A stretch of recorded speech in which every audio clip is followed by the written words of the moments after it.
11 class र 12 क्लासको साथीहरू हुनुहुन्छ।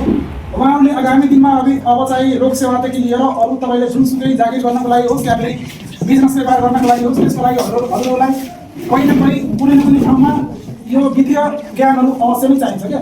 त्यही भएर हामीलाई यसैलाई मध्यनजर गर्दै हामीले चाहिँ आजको कार्यक्रममा वित्तीय साक्षरता भनेको फाइनेन्सियली रूपमा हामीले कसरी साक्षर गर्ने, वित्तीय रूपमा हामीले कसरी ज्ञान आर्जन गर्ने, वित्तीय रूपमा हामीले कसरी आफ्नो शिक्षालाई आफ्नो ज्ञानलाई कसरी वृद्धि गर्ने भन्ने खालको कुराहरू आजको यस कार्यक्रममा हामीले तपाईँलाई स्लाइड मार्फत देखाउनेछु है।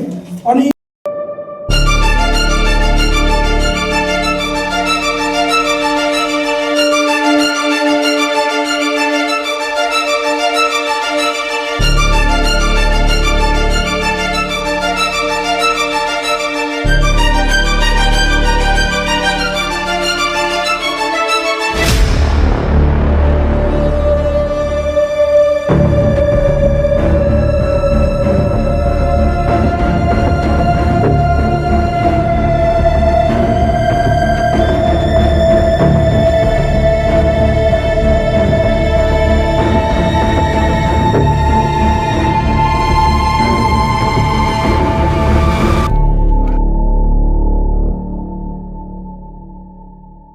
ब्याङ्कको 61औं वार्षिक उत्सवको उपलक्ष्यमा जुन हाम्रो यो वित्तीय साक्षरता कार्यक्रम जुन राखिएको छ, त्यसमा यहाँहरूलाई फेरि पनि स्वागत गर्दै अबको सेसनमा अगाडि बढाउन गइरहेको छु।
नेपालमा बस्नेहरू हायर एजुकेसनको लागि ब्याङ्क सम्बन्धी जानकारी गराउनुभयो भने भोलिको दिनमा हजुरहरू पनि हामी जसरी नै यसरी नै हजुरहरू पनि एउटा ब्याङ्कमा जागिरे भएर यसरी सेवा दिन सक्नुहुन्छ नेपालमा बस्नेहरू होइन। त्यसको लागि चाहिँ तपाईँहरूले ब्याङ्कको बारेमा थाहा पाउनु पऱ्यो, लोकसेवाका सामग्रीहरू पढ्नु पऱ्यो, ब्याङ्कको सेवा सुविधाहरूको बारेमा जानकारी लिनु पऱ्यो।